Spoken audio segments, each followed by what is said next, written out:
Assalamualaikum warahmatullahi wabarakatuh. Bismillah walhamdulillah wassalatu wassalamu ala rasulillah wa ala alihi wa sahbihi wa mawalah. Amma ba'd. Siyadatul habaib asy-syurafa wa sa'adatul ulama'il fudala wa jami'il hadirin wal hadirat al ahibba'il a'izza rahimakumullah. Fi hadhil munasabatis sa'idah la ansa an usiyakum jami'an wa nafsi bitaqwallah wa bita'ati rasulillahi sallallahu alaihi wa alihi wa sahbihi wa sallam. فنسأل الله سبحانه وتعالى أن يهدينا إلى صراطه المستقيم ويجعلنا من المتقين ويدخلنا جنته جنة النعيم والحمد لله رب العالمين. تقبل الله منا ومنكم فتقبل يا كريم.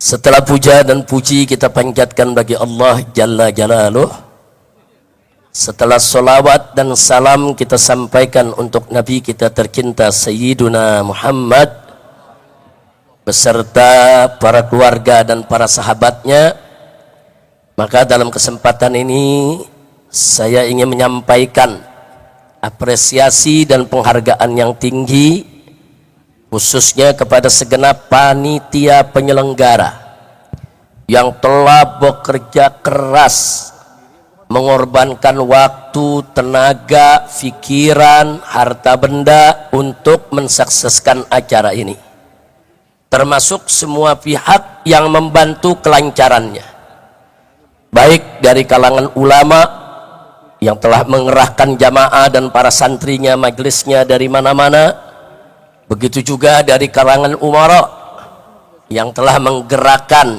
daripada aparatur negaranya untuk bisa mempermudah daripada berjalannya acara ini, termasuk para dermawan yang ikut membantu daripada terselenggaranya acara ini. Mudah-mudahan mereka semua diberikan oleh Allah ganjaran yang berlipat ganda, diberikan oleh Allah subhanahu wa ta'ala segala kemudahan dari dunia hingga akhirat. Amin ya rabbal alamin. Saya merasa bersyukur, senang, gembira kali ini bisa hadir di reuni 212, karena beberapa hari yang lalu saya masih ada di kota suci Makkah. Hampir-hampir saya tidak bisa pulang karena terkena demam yang sangat tinggi di atas 40 derajat. Tapi alhamdulillah akhirnya saya bisa pulang, bisa kembali didampingi oleh para dokter, dirawat sampai hari ini, dan akhirnya bisa berkumpul. Kenapa saya senang? Karena di sini saya ketemu semua kawan-kawan seperjuangan, ketemu para ulama, para habaib, para kiai, para aktivis, pimpinan ormas, pimpinan pondok-pondok pesantren. Kalau saya sebutkan satu persatu 2 jam nggak cukup ini, saking banyaknya tokoh yang hadir. Belum lagi di sini alhamdulillah ada pimpinan-pimpinan lembaga tinggi negara, ada dari MPR RI-nya, ada dari DPD RI-nya. Ini betul-betul satu reuni yang sangat membahagiakan, dan tentunya yang paling membahagiakan sekali bertemu dengan umat yang sudah lama kita tidak berkumpul. Dan kumpulnya umat pada hari ini menunjukkan bahwa kita semua masih tetap istiqomah untuk menegakkan Islam di Indonesia. Takbir. Baik ya ikhwan, tidak panjang yang ingin saya sampaikan. Kembali kepada peristiwa aksi 212 pada tahun 2016. Saat itu saya menyampaikan khutbah Jumat 212, di mana saya tekankan di sana dan ingin saya ulangi kembali, tekankan pada saat ini, bahwa ayat suci di atas ayat konstitusi. Tolong seluruh umat Islam dimanapun anda berada, wabil khusus para mujahid dan mujahidah 212, tancapkan dalam sanubari kita yang paling dalam bahwa ayat suci akan selalu dan senantiasa ada di atas ayat konstitusi. Kenapa? Karena ayat suci adalah wahyu ilahi, kalam ilahi Rabbi, yang tidak boleh diganti, tidak boleh direvisi, yang wajib untuk dipatuhi, ditaati, harga mati.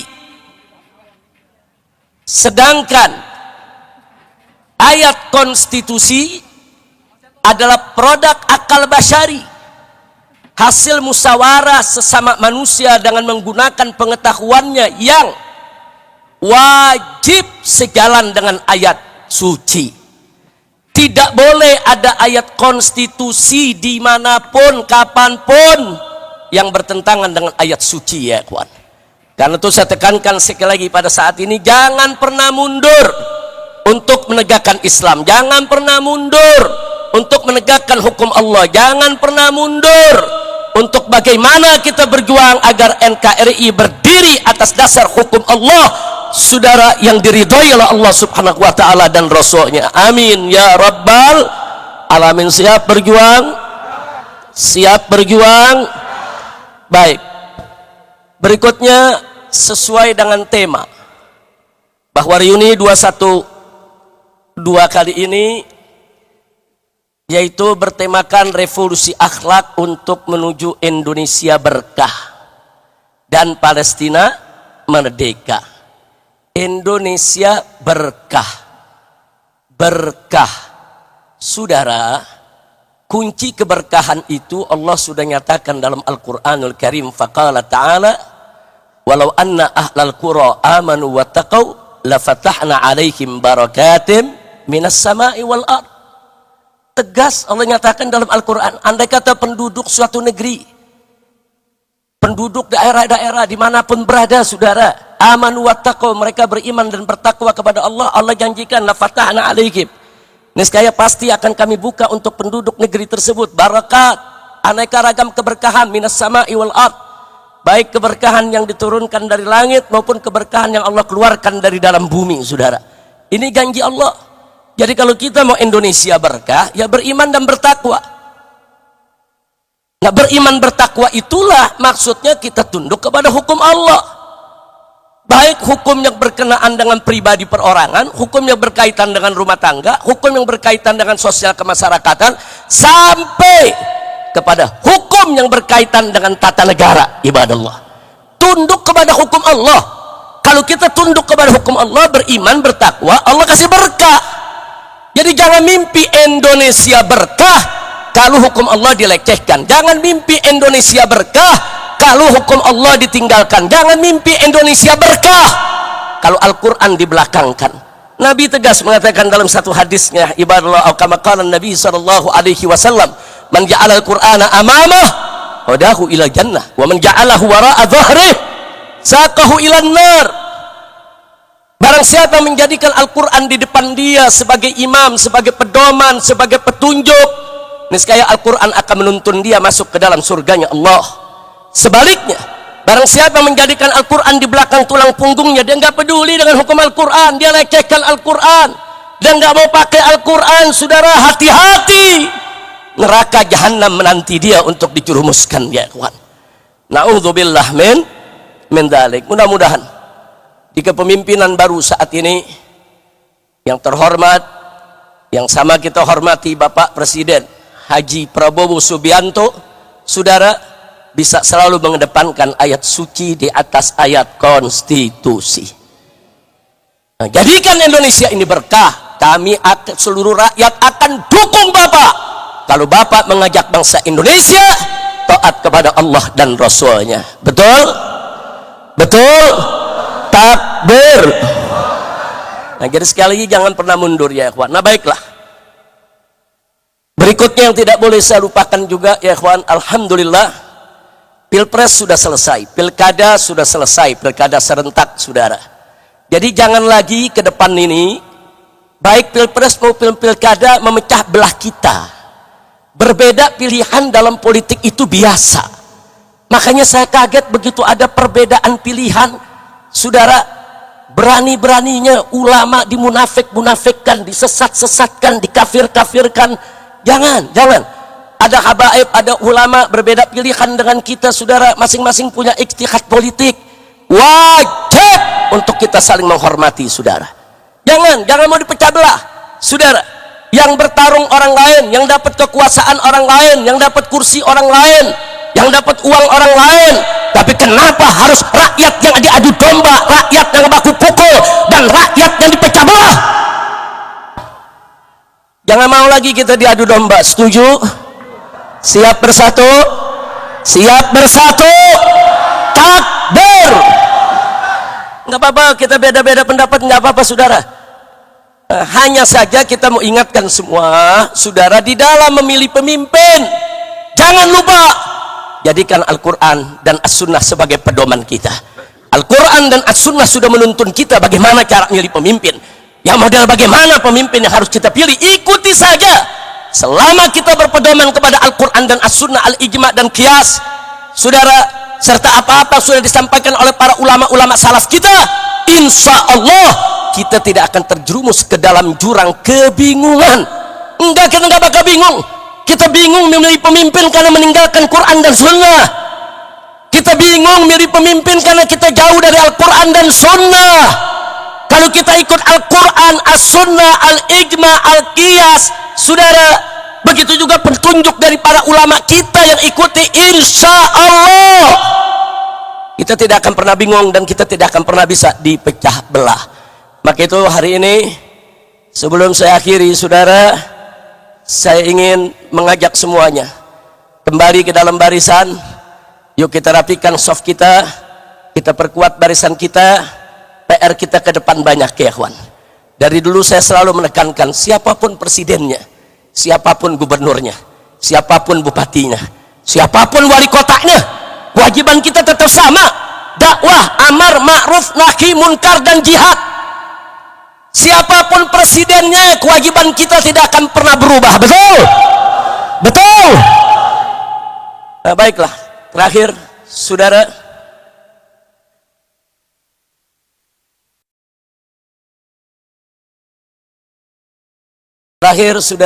yang ingin saya ingatkan di sini, bahwa penegakan hukum di Indonesia yang carut marut selama ini, saudara, khususnya dalam satu dekade 10 tahun terakhir, saudara, demokrasi dirusak, hukum ditabrak, korupsi merajalela, judi di mana-mana, hancur-hancuran ini negeri, saudara.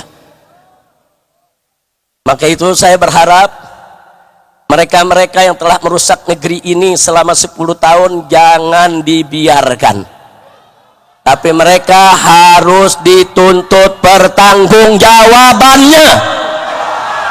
Setuju? Maka itu saya minta dengan tulus, dengan sangat hormat kepada yang kami hormati Bapak Presiden Haji Prabowo Subianto, tolong Pak, bersihkan pemerintahan Bapak dari orang-orang yang bermasalah, baik bermasalah dengan korupsi, bermasalah dengan judi, bermasalah dengan pelanggaran HAM, bermasalah dengan segala kemunkaran dan kerusakan negeri. Jangan mereka dibiarkan, proses hukum, tegakkan keadilan bagi bangsa Indonesia. Takbir, Allahu Akbar. Setuju tidak? Setuju tidak? Kalau Bapak Presiden bertindak tegas untuk memproses semua pelanggar hukum pada 10 dekade terakhir ini, setuju tidak? Dukung Bapak Prabowo tidak? Betul? Takbir. Enggak peduli siapapun dia, saudara. Enggak peduli, saudara, apakah itu Jokowi ataupun Fufu Fafa dan semua kroni-kroninya yang terlibat, syarat ke pengadilan. Takbir.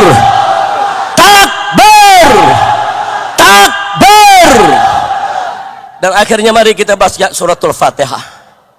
Kita mohon kepada Allah agar Bapak Presiden Prabowo Subianto diberikan kekuatan oleh Allah. Amin. diberikan sehat walafiat, Amin. agar mampu untuk memimpin negara Indonesia, agar mampu mensejahterakan rakyat, Amin. agar mampu terus menjaga keharmonisan hubungan antara umara dengan ulama. Amin. Dan kita mohon kepada Allah bibarakatil Fatihah agar pemerintahan Prabowo ini dibersihkan dari orang-orang bermasalah, orang-orang yang selama ini bikin susah rakyat, orang-orang saudara yang melanggar HAM, yang terlibat pembunuhan, terlibat korupsi. Kita mohon bimu'jizatil Fatihah agar mereka disingkirkan oleh Allah sejauh-jauhnya dan dihancurkan oleh Allah sehancur-hancurnya, sehingga Bapak Presiden Prabowo dan kabinetnya ke depan saudara bisa memimpin negara ini dengan baik tanpa diganggu lagi oleh orang-orang yang selama ini memang selalu menjadi sumber masalah. Ala hadhihi niyah wa likulli niyatin salihah wa Allah subhanahu wa ta'ala an yubarik li hadhihi bilad wa an yubarik li rais hadhihi bilad wa an yubarik li ra'iyati hadhihi bilad wa an yaj'al hadhihi bilad biladan islamiyatan aminatan mutmainnah ghaniyatan ma'muratan mardiyatan 'indaka bi rahmatika ya arhamar rahimin ya rab. وإلى حضرة النبي صلى الله عليه وسلم بسر الفاتحة. أعوذ بالله من الشيطان الرجيم. بسم الله الرحمن الرحيم. الحمد لله رب العالمين الرحمن الرحيم مالك يوم الدين إياك نعبد وإياك نستعين اهدنا الصراط المستقيم صراط الذين أنعمت عليهم غير المغضوب عليهم ولا الضالين. Mudah-mudahan digabul oleh Allah Subhanahu wa taala. Jadi sekali lagi pemerintahan baru ini jangan kita ganggu. Kita beri kesempatan, kita dorong, tapi tetap kita kritisi. Jadi bukan mendukung dalam arti kata menjilat, memuji yang nggak berhak dipuji, saudara. Jangan. Kita tetap amar ma'ruf nahi munkar. Ikhlaskan niat hanya mencari ridha Allah Subhanahu wa taala. Nah, akhirnya saya mau umumkan sebentar. Duduk sebentar. Nah, akhirnya saudara, saya mau umumkan insya Allah hari Kamis besok, insya Allah di pesantren Markas Syariat Megamendung, dimulai dari jam 8 pagi sampai zuhur, kami akan mengadakan haul syuhada 6 santri FPI yang dibunuh di KM 50. Jadi kami akan mengadakan haul syuhada di sana, saudara.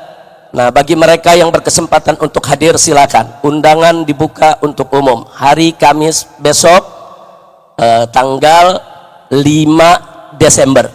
Kami adakan karena memang kejadiannya tanggal 7 Desember. Kejadiannya tanggal 7 Desember. Jadi kita akan gelar haul 6 syuhada di sana. Tentunya peringatan haul ini bukan sekedar untuk mendoakan, tapi sekaligus juga untuk kita mengambil ibrah. Dan ditambah lagi untuk tetap mengingatkan kita bahwa persoalan ini belum tuntas, belum selesai. Betul? Betul? Nah, maka itu maaf. Kalimat terakhir dari sambutan saya yang harus saya sampaikan, maaf. Saya sedih, saya prihatin. Kalau kabinet yang dibentuk oleh presiden baru saat ini masih ada bau anyir darah KM 50, saudara. Karena ada beberapa orang yang diduga kuat terlibat langsung ataupun tidak langsung dalam peristiwa KM 50 justru duduk diangkat masuk dalam kabinet, saudara. Maka itu sekali lagi, jadi kabinet ini secara umum sudah bagus.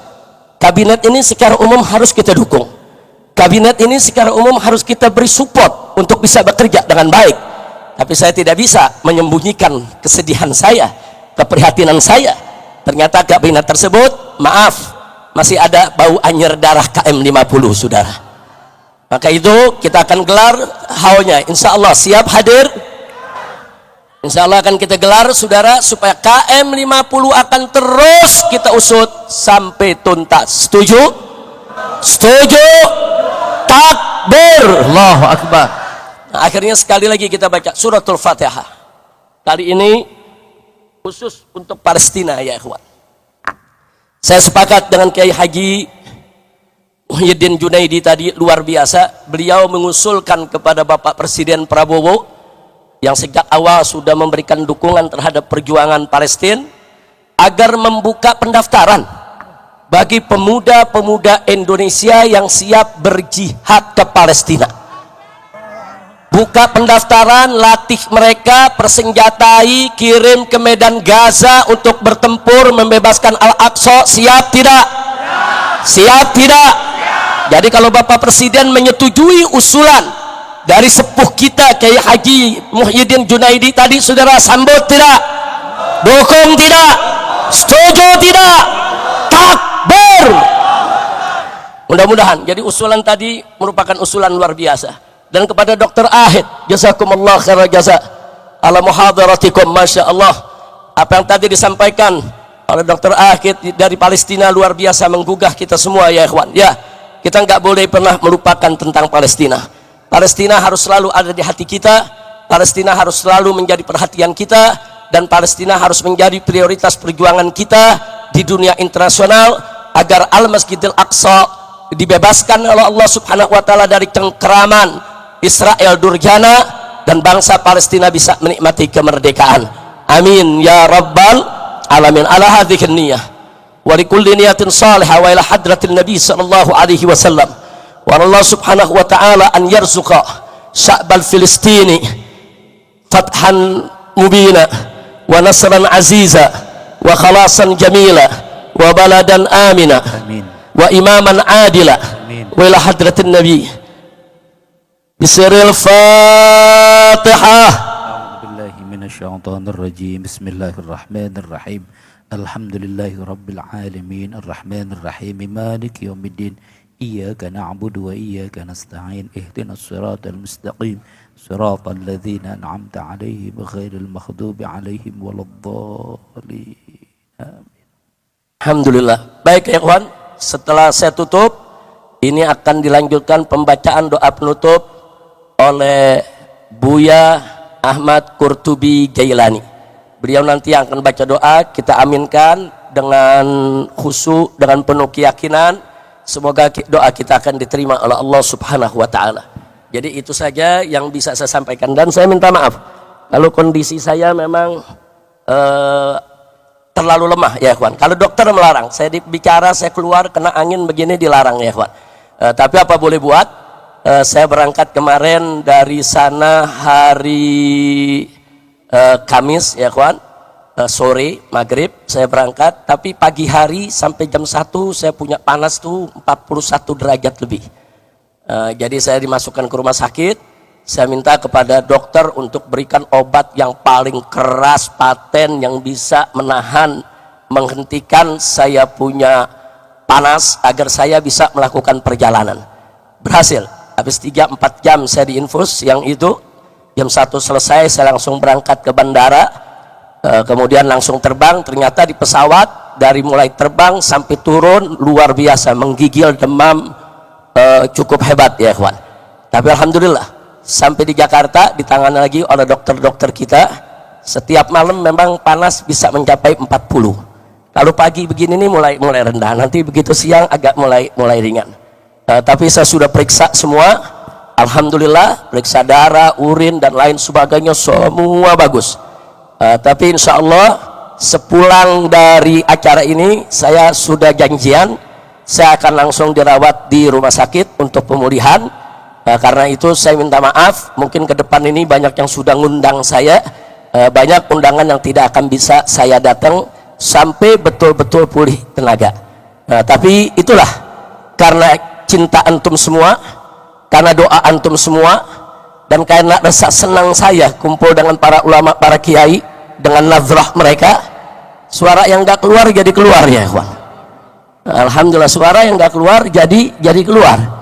Nah tapi ini semua nazrah dari para habaib kita, para ulama kita. Terima kasih banyak para kiai, para ulama, dan mohon maaf kalau dari tadi saya nggak mau selaman. Bukan apa-apa, satu selaman semua selaman, satu meluk semua meluk. Nah, akhirnya panas bukan turun dari 40 bisa 80 urusannya. Nah jadi tolong dimaafkan, tolong dimaafkan. Saya nggak biasa begini, biasanya saya paling seneng selaman sama ulama, paling seneng saya pelukan sama ulama, paling seneng saya cium jidat ulama atau saya dicium jidat saya oleh ulama. Nah tolong hari ini saya nggak selaman, dimaklumi, bukan sombong tapi untuk mempercepat pemulihan. Nah itu saja, terima kasih. Akhirnya sekian dari saya. Hadani Allah wa iyyakum ila siratil mustaqim. Wassalamualaikum warahmatullahi wabarakatuh. Waalaikumsalam.